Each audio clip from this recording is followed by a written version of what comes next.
Welcome to cooking queen Tamilarasi kitchen. இன்றைக்கி நம்ம நன்னாரி சர்பத் தாங்க செய்ய போகிறோங்க. வாங்க பார்க்கலாம். நன்னாரி சர்பத் செய்கிறதுக்கு முதல்ல சிரப்பு எடுத்துக்குவோம். நன்னாரி சிரப்பு அது தேவையான அளவுக்கு விட்டுக்கலாம். பாருங்கள், இது ஆர்டிஃபிஷியல் கலர் இல்லாத சர்பத்து. இது சேர்த்தாச்சு. நெக்ஸ்ட்டு வந்து நம்ம லெமனை கட் பண்ணி சேர்த்துக்கலாம். லெமனை கட் பண்ணி நல்லா புரிஞ்சுக்கலாம். சம்மருக்கு சூப்பராக இருக்குங்க. அப்புறம் ஐஸ் வாட்டர் கொஞ்சம் ஆட் பண்ணிக்கலாம், இல்லை நார்மல் வாட்டர்னாலும் ஆட் பண்ணிக்கலாம். கூட ஐஸ் க்யூப்ஸும் ஆட் பண்ணிக்கலாம். ஆட் பண்ணிவிட்டு நல்லா மிக்ஸ் பண்ணிக்கலாம்.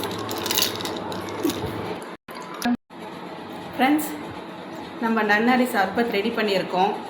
எப்படி இருக்குன்னு டேஸ்ட் பார்ப்போம். இந்த சர்பத்து வந்து ஆர்டிஃபிஷியல் கலர் இல்லாத சர்பத்து. நம்ம கடையிலலாம் ஆர்டிஃபிஷியல் கலர்லாம் இருக்கும்.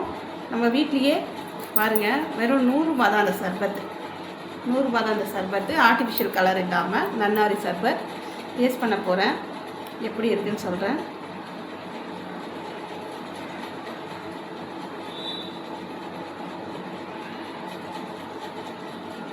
ரொம்ப நல்லா இருக்குது. நீங்களும் உங்கள் வீட்டில் வாங்கி ட்ரை பண்ணுங்கள். சர்பத் வந்து ஆர்டிஃபிஷியல் கலர் இல்லாமல் இருக்குது, ஆர்டிஃபிஷியல் கலர் 2 விதமாக இருக்குது. ஆர்டிஃபிஷியல் கலர் இல்லாத நீங்கள் வாங்கி டேஸ்ட் பண்ணுங்கள். அது மட்டும் இல்லாமல் எந்தெந்த சர்பத் எந்தெந்த மெத்தடில் போடணும், சிலது பால் கலந்து போடணும், சிலது லெமன் கலந்து போடணும், சிலது லெமன் கலக்கக்கூடாது, அந்த மாதிரி இருக்குது.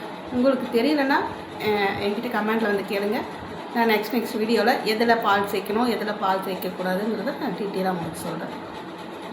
பிரபஞ்சத்துக்கு நன்றி.